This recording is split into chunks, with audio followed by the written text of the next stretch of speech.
It's just a whole new atmosphere when you get there.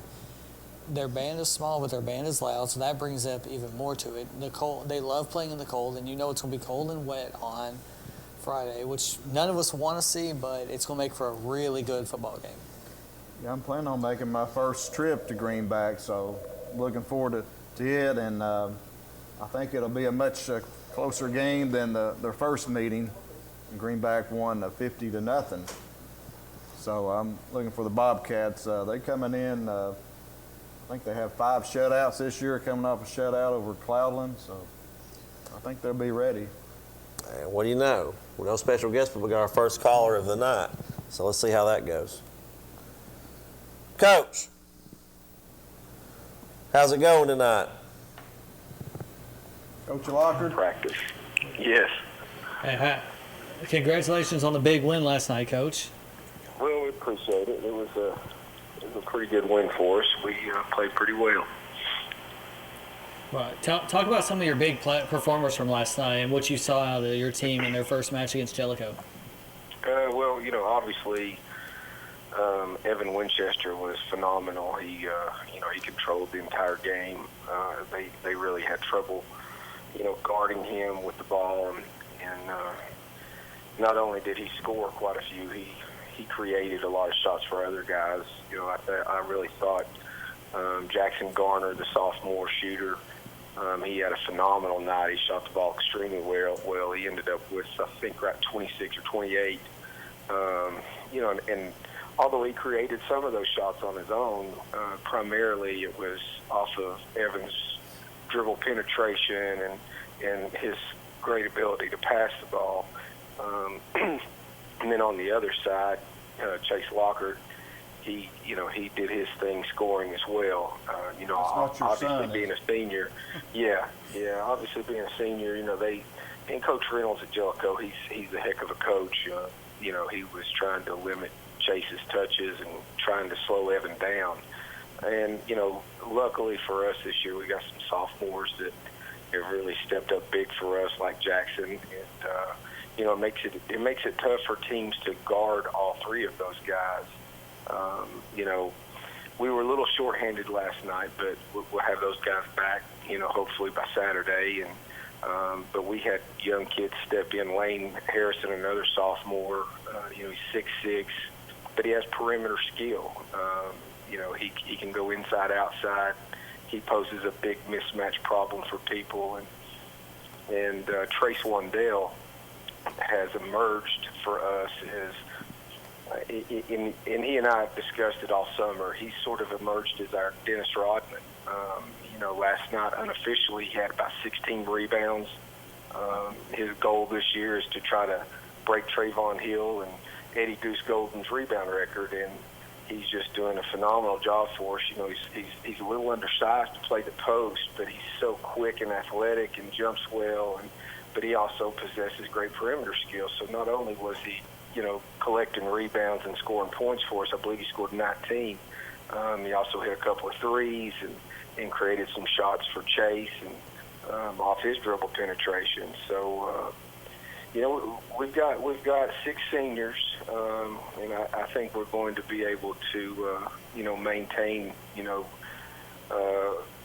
and build on what we did last year, go into the region and finishing pretty strong on the season. But we have an outstanding group of sophomores. I've already mentioned Jackson Garner and Lane Harrison, but Trace Thackerson came in and gave us great minutes.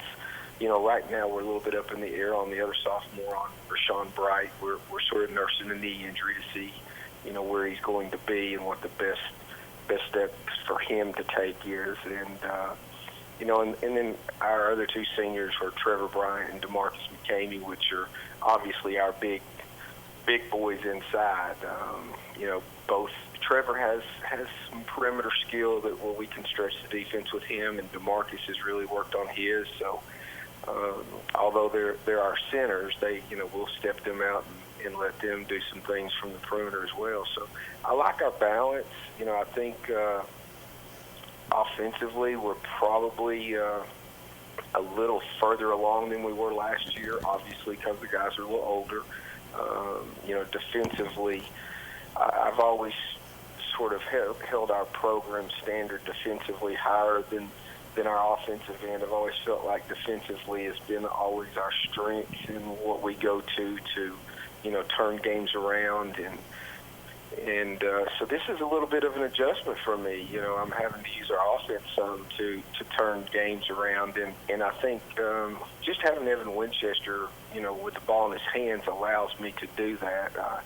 I find myself sometimes just watching these boys play and try to coach them on the defensive end. I've got a lot of confidence in Evan and also Jackson Garner as a sophomore. Both of those guys, if they're on the one, have the ability to call the sets or the quick hitters that I'm looking for, and I don't really pull the reins off of them until I'm looking for something specific, and they both understand that, and they know when they hear my whistle that I'm wanting something specific, and then we're going to do that. But other than that, I sort of let the guys try to feel the game and play the way that they can feel out there on the court, and Evan's just so good at that, and he rubs off on the other players to where they play with that kind of confidence. And, it's been fun watching him. We had a great summer, and last night was a great start to everything.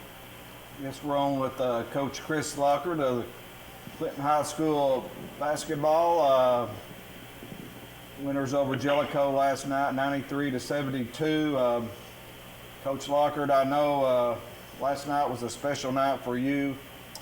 Your father, Don Lockard, a longtime coach at Clinton High School, played at Jellicoe, graduated from there, and last night I know you scheduled this game for a reason at Jellicoe because your son Chase, a senior this year, you wanted to let him experience playing where his grandfather played. Yeah, we did, and that was, I like to go up there. Coach Reynolds and I have a great, we're great friends away from the game as well as we are at the game. And he called and we talked about it, and I obviously wanted Chase to have that experience of playing there. Our oldest son Cole got to play there, and hopefully we can continue to do that for our younger one Jackson when he gets up there. But it was just something. Chase and Dad were really close, and I wanted him to have a chance to play there. And, as soon as we walked in, a longtime friend of mine who's the sheriff's officer up there in that area, he went to the trophy case and pulled out the newspaper article where Dad was one of the top 5 players of all time there, and let Chase read that. And my dad's sister and her daughters and my cousins, they all came to watch Chase play. And we actually went to eat after the game, and Jellicoe's big-time point guard was sitting there eating with his family, so we got to visit with them, and they knew Dad and my aunt, of course. So it was fun. I think Chase realized that he probably played with a little pressure last night, but I thought he played well, and it's an experience he'll look back on years from now, and I think he'll probably enjoy it even more. And I know I did, and they've always been so good to us when we go up there and play, and so it was a fun night, and it was a good night, and I'm just glad that we were able to do that, and hopefully we can take that game and just keep continuing to grow from it. All right, Coach, if you could talk a little bit about your schedule coming up and throughout the season. I know you've beefed it up a little bit with this senior class. Yes, we did. And you and I have talked about that many times, Sleepy, one-on-one. Our district is so big, it's extremely hard to schedule outside games. The majority of our games are made up of district games, and so it's really tough to find other schools to fit into our schedule. A good friend of mine up at Science Hill, they've got an outstanding group this year. He's got a lot coming back just like we do. We talked this summer, and he was looking for a good, tough game, and so we're going to play home and away with Science Hill, which will be, is obviously a top-notch program. And we also picked up Morristown West. The young guy that used to coach at Halls went back home to coach at his old high school, and he called, and I tried to mentor him a little bit, and we became friends. And So we're going to do a home and away with Morristown West. So right there is 4 ball games that are just, as good or better than anybody in our district. So, that makes it tough. And, then Saturday we have William Blount, Walker Valley, which William Blount is in our region, and, give us a little taste. And I look for them to really be one of the top teams on their side. And then Walker Valley, as we all know, is a big school, and they're good in all sports. And they've got a big team, and I've got a little scouting report on them. So those 2 Saturday, even though they're Hall of Fame games, are going to be great tests for us. And then we wrap up Thanksgiving at Heritage, playing Heritage Maryville, and we all know both of those schools will put a great team out on the court. And I get to Mark Eldridge and I, as you know, Sleepy, we're closest friends for years and years, and so that's going to be fun to get to play him again. And they've got an outstanding team, and they returned some guys from last year that were top in the region. So just mentioning those schools right there, we haven't even got a chance to talk about our district schedule and how tough it's going to be. So and then me being me, I picked up Hardin Valley in the end of the year, and that'll be a tough test for us. And then our good friend and former Dragon, Andy Shattuck, is an athletic director at North Point High School up near the Washington, D.C. area. He's invited us to come up and play in their tournament over Christmas. And unfortunately, Sleepy, I looked up the rosters from those schools, and so we might have bit off more than we can chew going up there. But I think it'll be a good experience for the boys. It's going to be a good trip. We're going to try to go to a Wizards and Knicks game. They're playing, the last night that we're going to stay there and let the boys go to the D.C. area and maybe catch a museum here or there and do a little sightseeing before we head back. So, I think it'll be a great trip, even though the basketball will be really tough. But you're exactly right. We amped up the schedule a little bit. It's as tough a schedule that I've had in quite a few years, and I did it for a reason, to try to prepare us for the tournaments. As you know, I love to win ball games, but I like to prepare our team for the tournament time, and hopefully we're playing our best ball then. And I just felt like with the team that we have, we needed to really be tested and even maybe overly tested at times to where we can continue to push and get better. I think having Evan on the floor allows you to do that, and then you got a couple of shooters like Chase and Jackson, and then we're rounded off with some big guys and some athletic guys, and then you got a guy like Trace Wandale who can go inside and outside, and depending on who we're playing, you're able to go with another senior guard, or you can go with a senior 4-man and really stretch the defense. So we got a lot of different things we can do. So, going against this type of schedule for us, I think although it might hurt our record a little bit, I think in the long run it will pay off.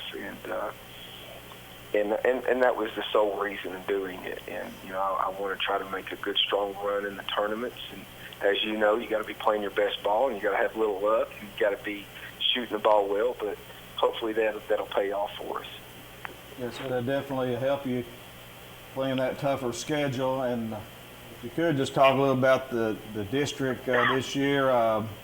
Oak Ridge Wildcats were in studio. You might have caught some of that on TV before you came on, and a couple of Oak Ridge players. One of them was sort of penciling in the Dragons as one of the teams to beat. So what do you think about the district this year? Did y'all have a coaches meeting, and do y'all pick how the standings you think will pan out? We typically don't do that.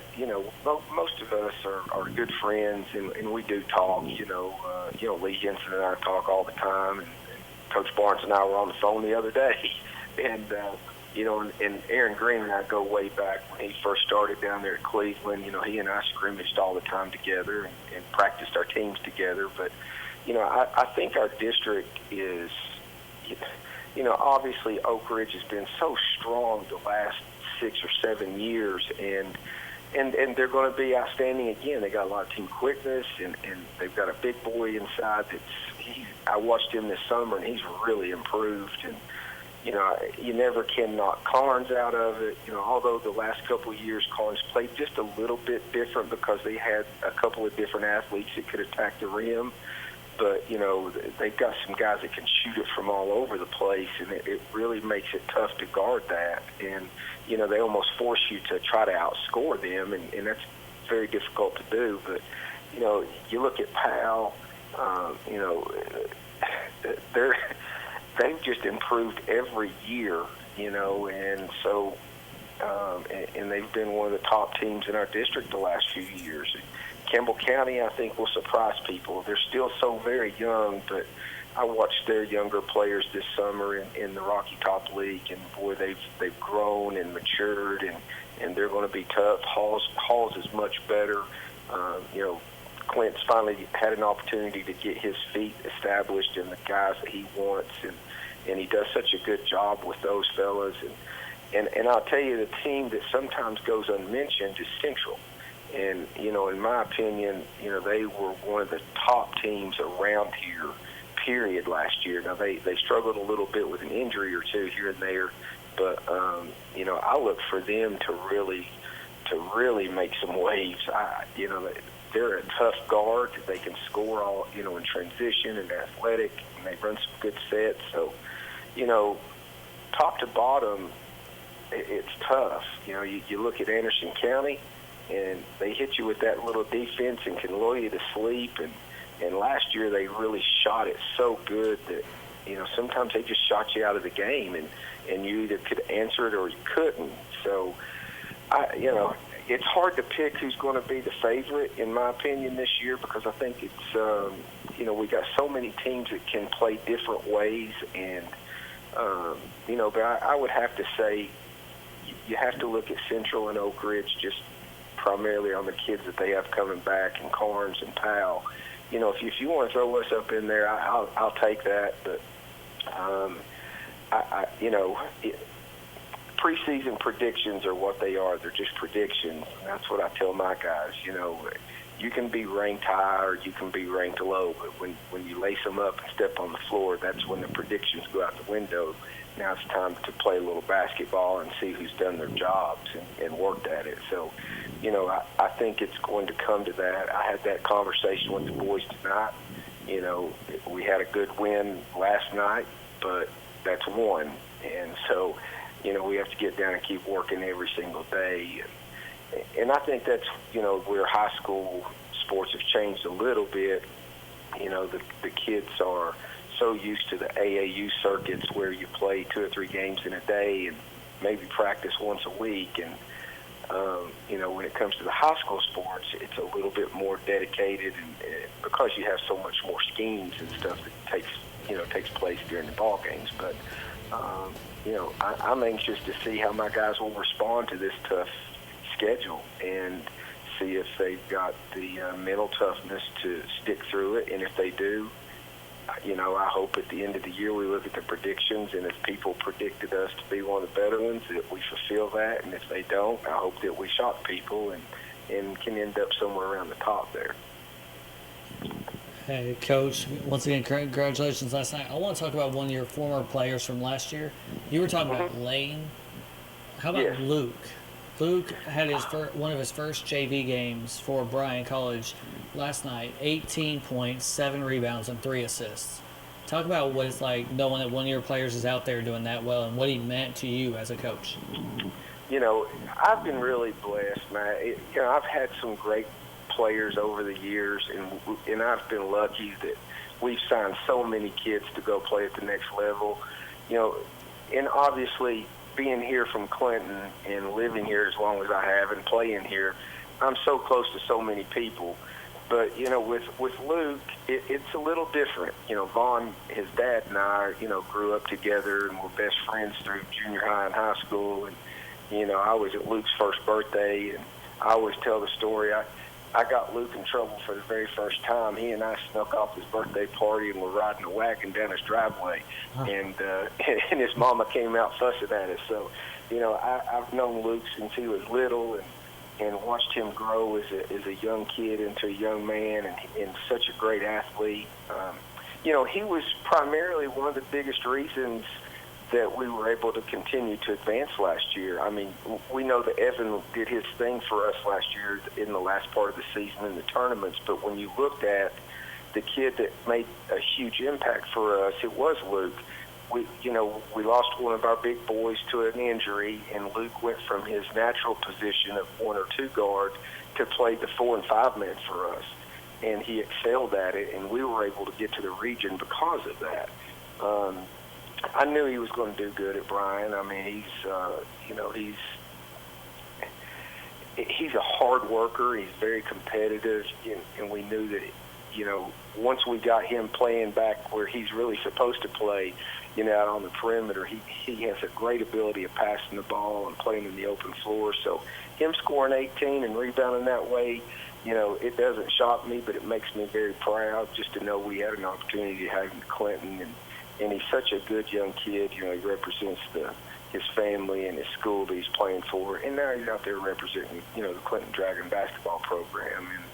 And I try to tell him all the time, he comes back and comes to practices, and he'll get his shooting workout in when he's in on the weekends, and he'll come in and, talk to the guys and actually gets out there and plays a little pickup ball with them.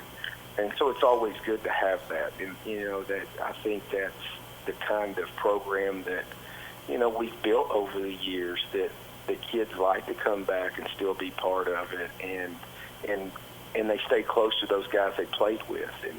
And so it is something, and all the boys keep up with him, my son included, and, not different than any of the other players. They keep up with how he's doing, and they're all really proud of him too. So he's going to go on to do great things, and he'll continue to, represent us as best he can. Coach Locker, we appreciate you calling in tonight, and we certainly wish you the best of luck this season, and look forward to Saturday. I plan on coming over and checking y'all out against William Blount and Walker Valley. Well, I sure appreciate it. I enjoy talking to you guys. I love talking to you guys all the time anyway, and thanks for promoting our program.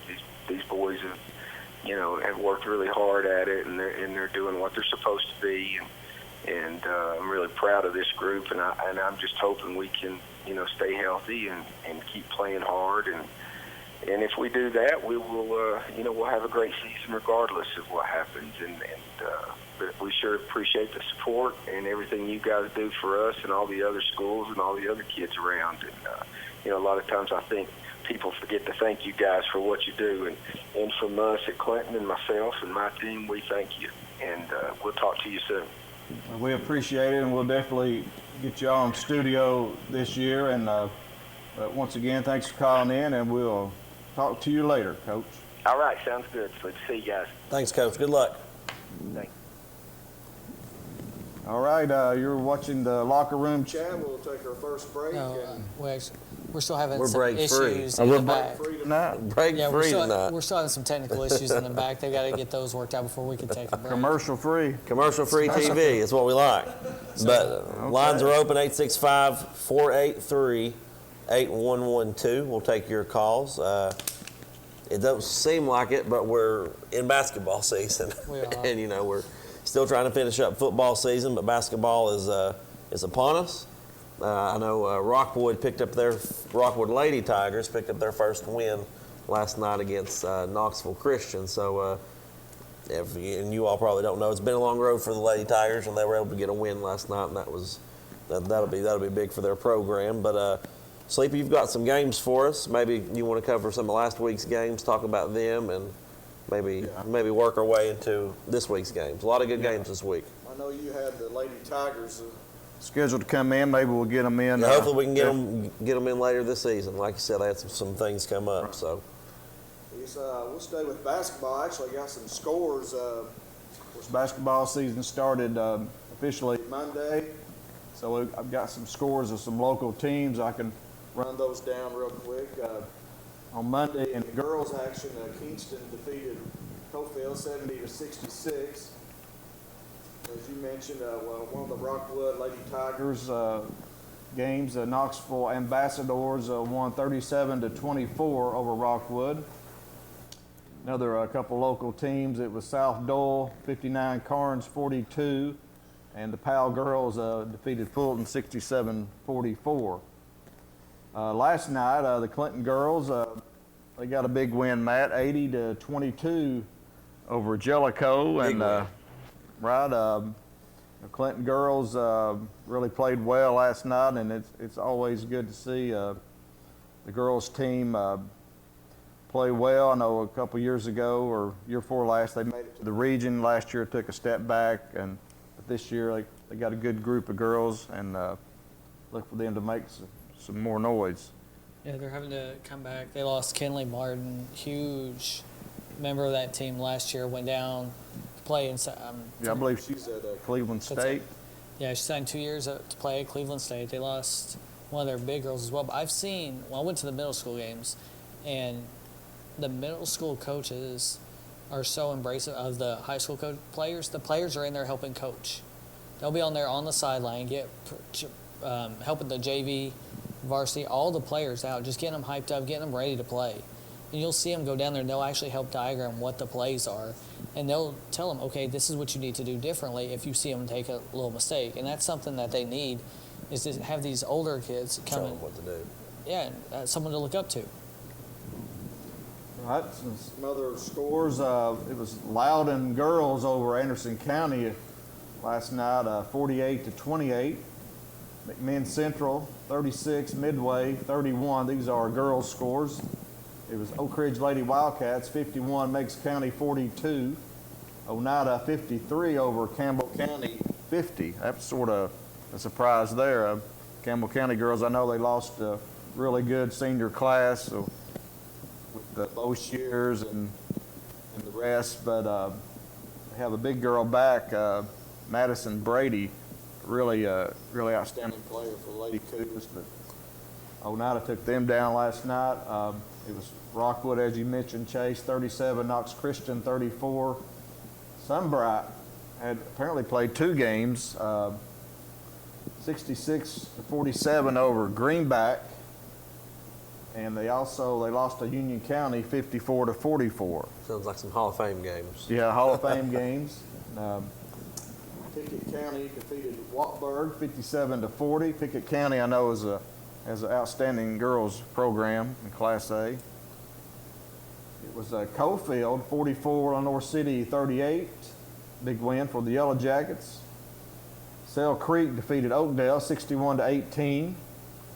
And here's another big score. I thought a surprise us. Stone Memorial 67 over Maryville 55. I know the Maryville girls, they either went to the state or sub-state last year, but they usually have a pretty good program there. So Stone Memorial defeating Maryville. Big win for the Lady Panthers. Right, definitely. And looking at the boys' action, on Monday night it was Kingston 71 over Brad Jones's Cofield Yellow Jackets 56. So we'll have to, maybe Brad can call in and give us a report on the Yellow Jackets. And also South Dole 71 over Carnes 47.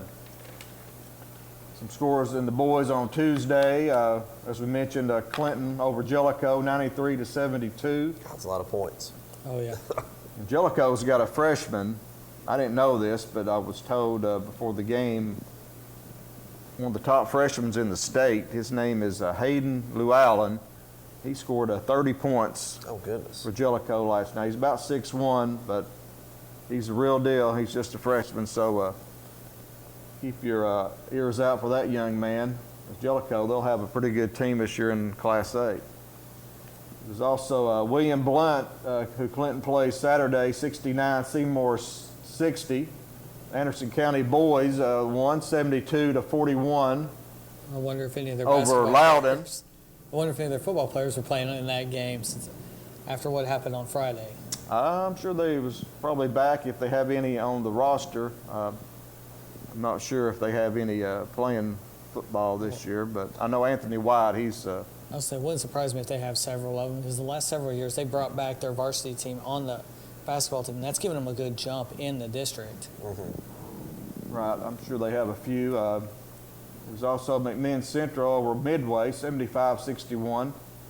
These are boys' scores. Tellico Plains defeated Oliver Springs 52-33. Oneida completed the sweep of Campbell County 59-55. Pickett County over Wartburg 83-57. And here's another Cofield score. North City 66, Cofield 53. So Coach Jones and the Yellow Jackets are off to 0-2 start, but I'm sure they'll get better. Oakdale 62 over Sell Creek 47, and the Maryville boys 64, Stone Memorial 57. So Maryville and Stone traded wins with their boys and girls teams.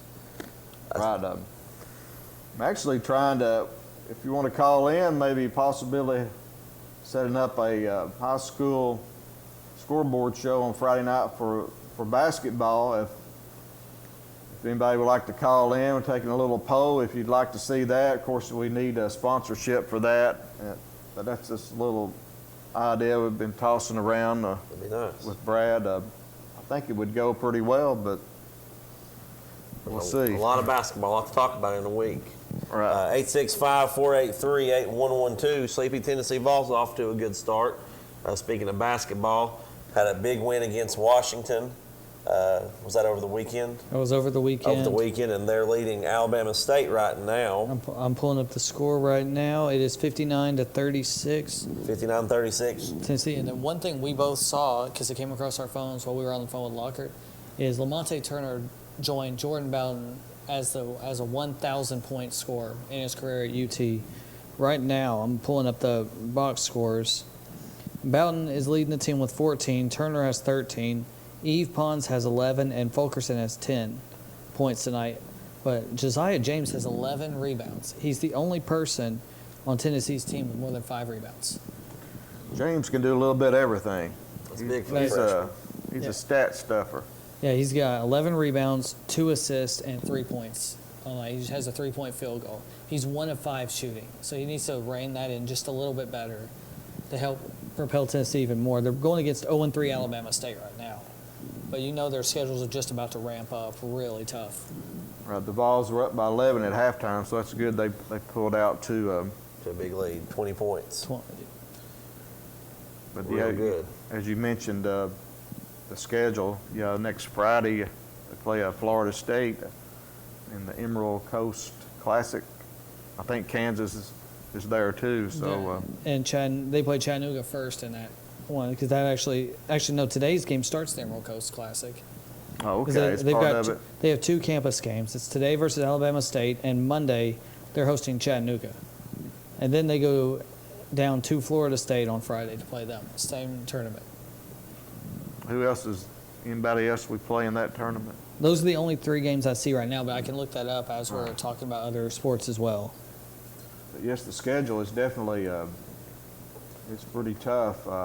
Coach Barnes has really scheduled a really competitive schedule, and that's good for the. We're going to beat Memphis. Yeah, you got Memphis coming in. They're going to be without Wiseman though. 12 game suspension, right? 12. Right, Matt? 12 more games until he can come back. I think they said January 11th is his next chance of coming back to play. I hear. Well, I'm glad Everybody gets in trouble except for the coach that paid him to move to his high school to play and then recruited him to Memphis. Right, I saw where they have to repay that money. The family has to repay that money. So I saw that. Somebody made a donation to the Human Fund. You know what the Human Fund is? You ever watch Seinfeld? That's So you were asking which teams were in the Emerald Coast Classic. It is Florida State, Purdue, Tennessee, Virginia Commonwealth, Alabama State, Chattanooga, Chicago State, and Jacksonville State. Okay, but no Kansas. Seems like we got Kansas somewhere. We probably do. I'm just looking at that one tournament. I'll look at the rest of our schedule here in just a second. I know the Vols have started out the season unranked, so not a lot of respect for this year's team, and they lost a lot. So I mean, it's not all bad, but hopefully the Deacon Barnes can have them ready, and I'm sure he will, and they can have a solid season. And then speaking of them, you got to talk about the Lady Vols too. Lady Vols are off to a hot start this year as well. Coach Kelly Harper showing out, especially going up to Notre Dame and beating the ranked Fighting Irish and in their stadium. That was just a shock to everyone. I don't know how many people picked Tennessee to even stay in that the whole time, let alone win it. I know Notre Dame, they suffered some graduation losses, but going in, I didn't expect us to go up there and win, but Notre Dame's got a young team. What about Geno, Chase? I can't say it on there. But I hope the Lady Vols get good enough to where they can go up there and beat the brakes off of him in a few years. Right. I don't know if we can go up there this year, but I know next year they're coming to Knoxville, so I'm sure Coach Harper will have the Lady Vols ready for Connecticut. Yeah, the 24th ranked Lady Vols right now are 5-0. Their next game is Tuesday, hosting Arkansas Pine Bluff. For me, it's hard to get excited about the Lady Vols, but when you bring Geno into the picture and some of his antics, and he just acts like he's the saint that's always done the best for his players, but he's said some things about some of our former coaches before that he seems to have forgot about. So maybe that's a spark that can get the rivalry back. And I know our level of play isn't as good as theirs is, obviously, but that's good for women's basketball, that rivalry being healthy. Right. They haven't won it the last couple of years, have they? I think I know Mississippi State, Notre Dame won it once. South Carolina was up there one year So for it.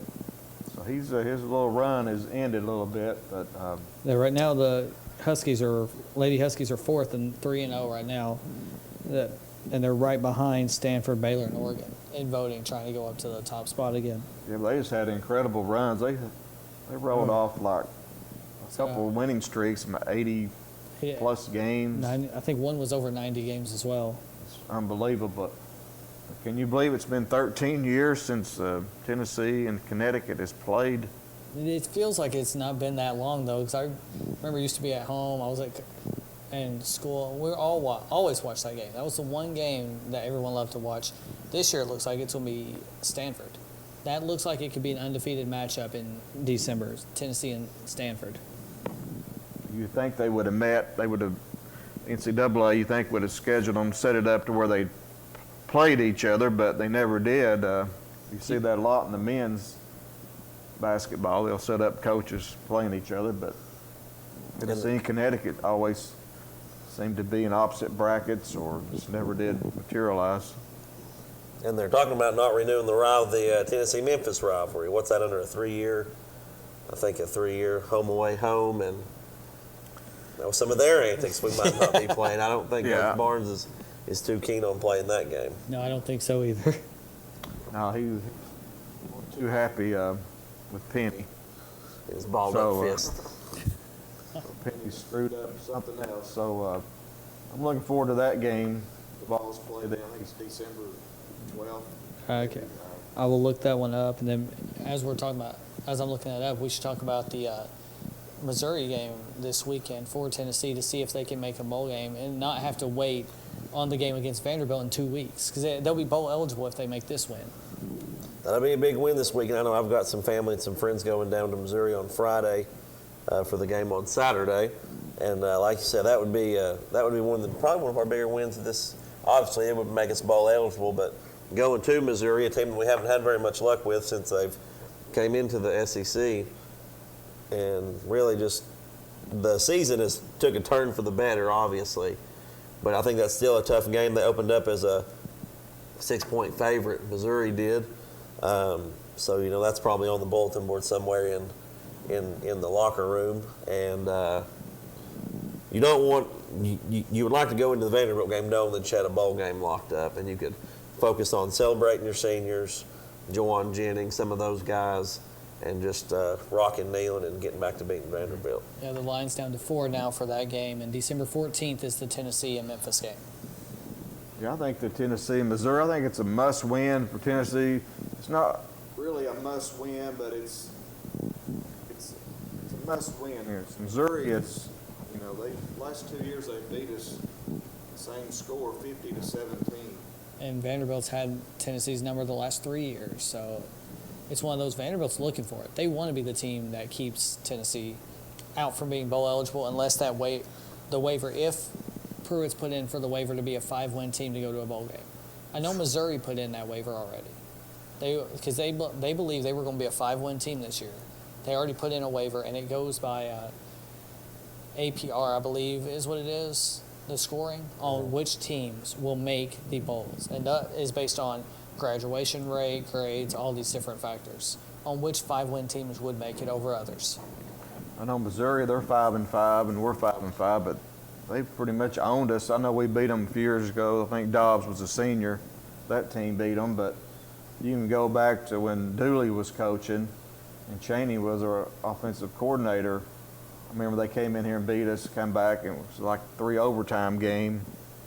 I think that was the game Tyler Drummer scored a touchdown off the pass in the back of the end zone. Right, a fake extra point. Yeah, Tyler Drummer's one of Clinton's assistant football and assistant basketball coaches.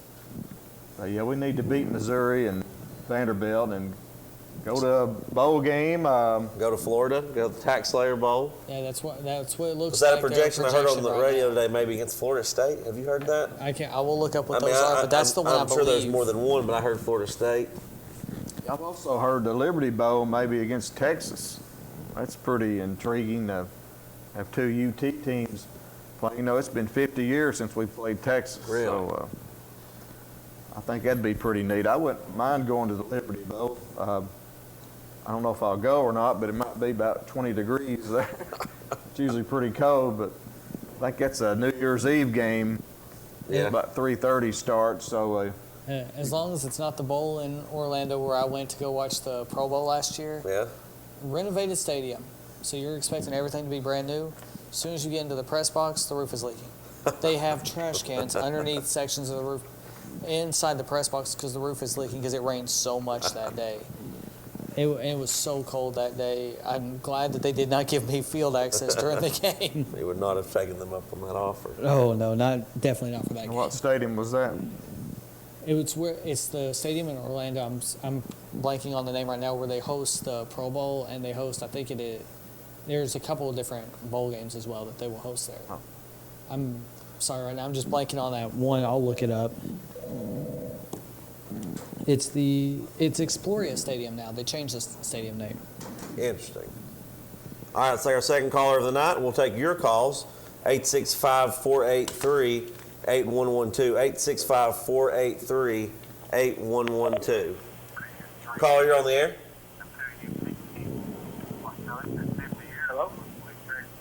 Go ahead, caller. I was just calling in to see what the latest had been on the Clinton High School football opening. Okay, Matt's tell us about the Clinton Dragon What the search is, how that's how's going. the search going? Are they taking their time? Have you got any insight to that? Unfortunately, a week ago, Coach Randy McCamey put in his resignation letter. I sent you guys the message and the resignation letter as I was on my way to work because I had to work last week, which is why I wasn't here. There has been several applicants put in for the job, and right now they have already started their off-season workouts under 2 interim head coaches. There's going to be a dual interim head coach.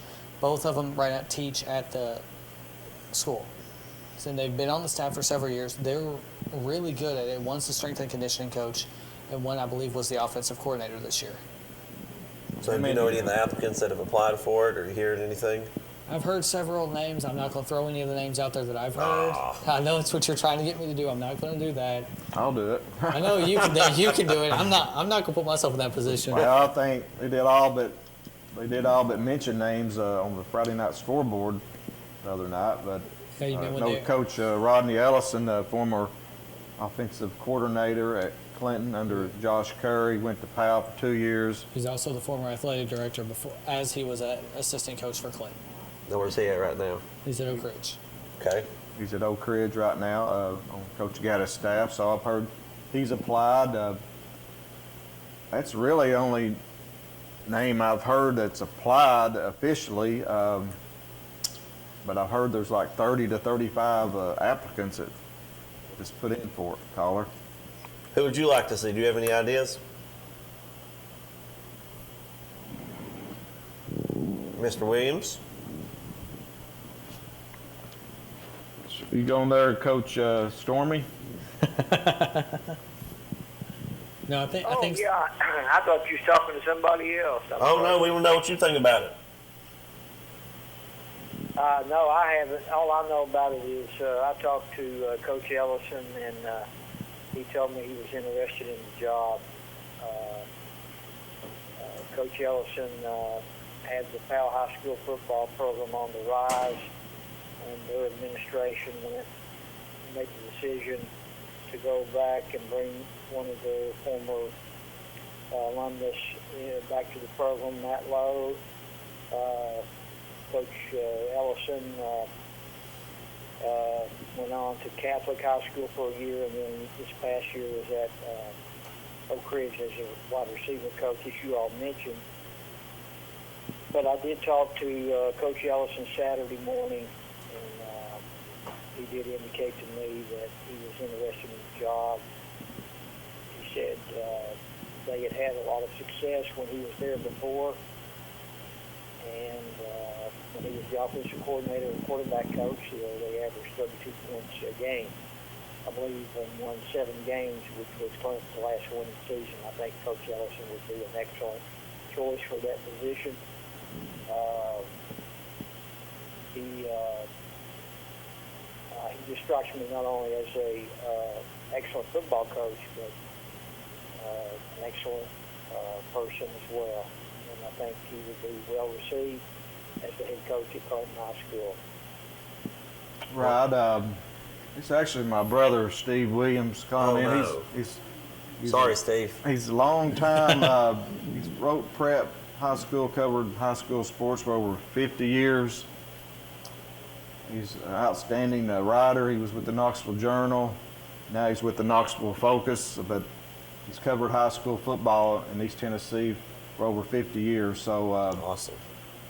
Steve, congratulations on your award. You received AF Bridges Award, I believe, TSSAA, a couple weeks ago. So, congratulations on that award. But where are you going to be at Friday night?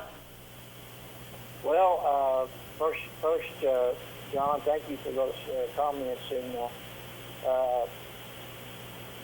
I do want to mention that it was a great honor. I'm very appreciative and honored for that award. I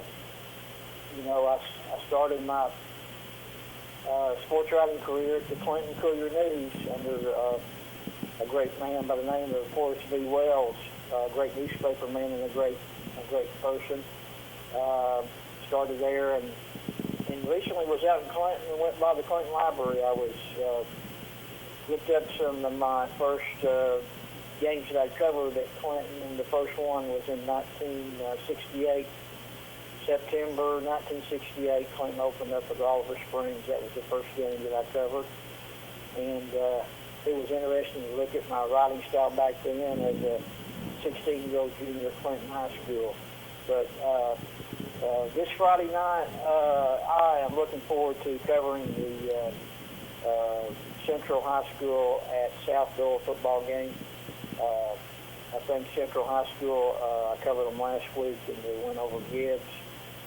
They're kind of back to their ways of picking up steam in the playoff run, even though they lost to South Dole towards the end of the regular season. I forget the exact score of that game. I believe it was an 18-point deficit.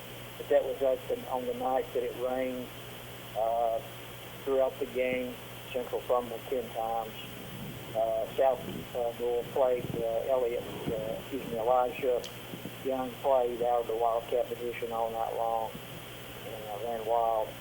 I would encourage any high school football fans in the area to check out this game and get a chance to see Elijah Young. He's one of the most exciting runners that I've actually witnessed over 50 years of covering high school sports.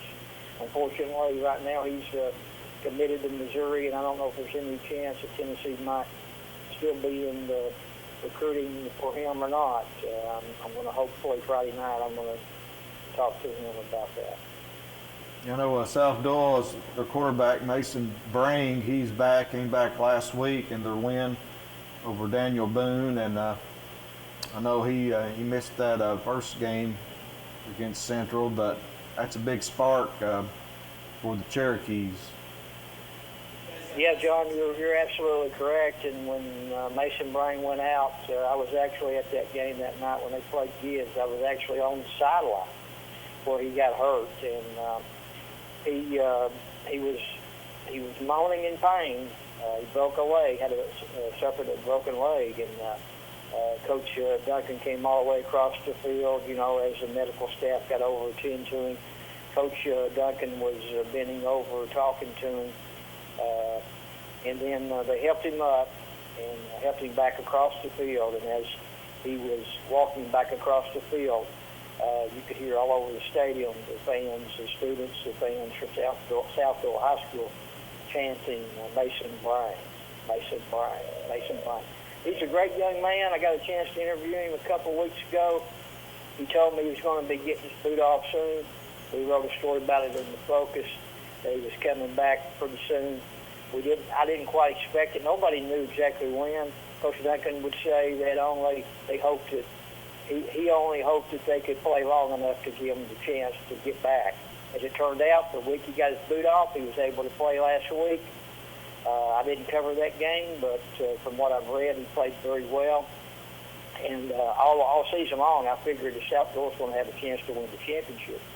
They're going to have Mason Bryan at quarterback to do it. And the backup quarterback is going to be a good ball player, but he's only a sophomore, Nick Martin. And Coach Duncan has already said that Nick could develop into one of the best quarterbacks Southville has ever had. But right now, Mason Bryan, the senior, the veteran, the field general, who's actually been the quarterback for a lot of those kids as they played growing up through the youth football ranks all the way up through high school, has been their quarterback for some 10 years. It's a great story. I'm looking forward to it. They're playing Central High School tomorrow night. Obviously, Central High School picking up steam to be defending state champions. It's going to be a great ball game. Awesome. Well, hey, Mr. Williams, we appreciate you calling in tonight. Thanks for giving us a little bit of that information. And Thank you. I don't know what to think about you being Sleepy's brother, but I wish you luck. What was that? I didn't hear that comment. Oh, I was just giving Sleepy a hard time. Oh, okay. Well, You still don't know Freddie. Well, I still can't believe there's somebody in East Tennessee that don't know Freddie. And I'm probably going to meet him after the show tonight. Well, you're in for a treat. That's all I can say. But, hey, thanks for the opportunity to be on your show. I really was calling in. I didn't know you guys recognized me. I was just actually calling in to see. I got tuned in late tonight, and I didn't know if you'd already talked about the Clinton High School football job. And, No, we hadn't. Well, I was just wanting to hear if there'd been any more, later news on it. And, so thank you for that update, and good luck. And Supposedly there's Fulton, maybe somebody on Fulton's staff I heard is interested. Interesting. Don't know who that would be, but someone on the Fulton staff may be interested. yes, that's what's been reported. I haven't heard that. Who's reported that? Matt. Matt? I guess. No, I think they was talking about that. Jonathan Cox might have been talking about that Friday night. All right, Mr. Well, Williams, we're going to hop off here and get some picks in, all right? Yeah. Okay, man. All right, man, you have a good night. Appreciate it. See you. Send him my apologies for having to cut Apologies or sympathy.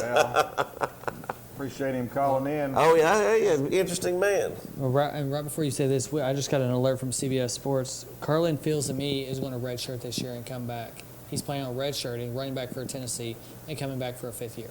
There we go. Forgot all about him. Yeah, he played 3 games and he intends to redshirt. All right, let's jump into our picks for this week. Sleepy's got them wrote down, ready to go.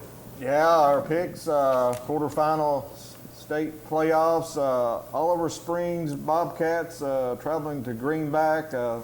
Oliver Springs won 7 in a row. Greenback's won 10 in a row. Greenback won 50-0 early in the year. Trey Boswell didn't play, but he played last week, and he had over 100 yards rushing in that win over Cloudland. Who you got, Matt? Cherokees. Sleepy? I'll have to go with the Greenback, but I think Oliver Springs will give them a tussle. I'm going down with them if they go. Give me the Bobcats. Yeah, most all these games or picks are rematches from earlier in the season. Our next game is a double-A game. Oneida 8-4 travels to Meigs County 11-1. Meigs County won earlier in the season. The game at Oneida pretty comfortable. Give me the Tigers. Give me the Meigs County Tigers. After seeing him in person, go Meigs County. Swafford, the Mr. Football for Meigs County. Next game, Austin East Roadrunners traveling to Alcoa. AE's won 7 straight, defeated Kingston last week, eliminated your Yellow Jackets. They've got a quarterback named Trey Foster. They say he's a dynamic Mr. Football. It's got a tough matchup against the Tornadoes. Wile E. Coyote will finally catch the Roadrunner this Friday night. Give me the Tornadoes. I'll have to go with the Tornadoes as well, but Austin East could be a close game. And Alcoa. Red Bank's traveling to Loudon. Loudon traveled to Red Bank earlier in the year and defeated Red Bank Lions. Loudon's 12-0. Red Bank's 10-1, defeated Upperman last week at Upperman. This should be a dandy of a game. I'll stay with the Redskins, undefeated at home. I'll take Loudon as well. I'm going to go opposite. I'm going to go Red Bank on this one. Red Bank, okay. Gerald Riggs, he like that. Greenville 10-2, fresh off a win, their 3rd straight over Anderson County, knocking out the Mavericks. Traveling to Elizabethton, who's #1 in the state, 12-0. Elizabethton. Elizabethton. I'll go with the Green Devils. I think they're the real deal. They could win it all again. South Doyle 9-3, traveling to Central 10-2. South Doyle defeated Central their last week of the regular season. I will take South Doyle at home. South Doyle. And I'll go opposite and say Central. West at Powell. That'll be a really good game. That's on TV, Packer Vision. I'm going to stay with Matt Lowe and Powell, stay undefeated. Powell. And our final game, Maryville is traveling to Dobbins Bennett. Dobbins Bennett 10-2, Maryville 12-0.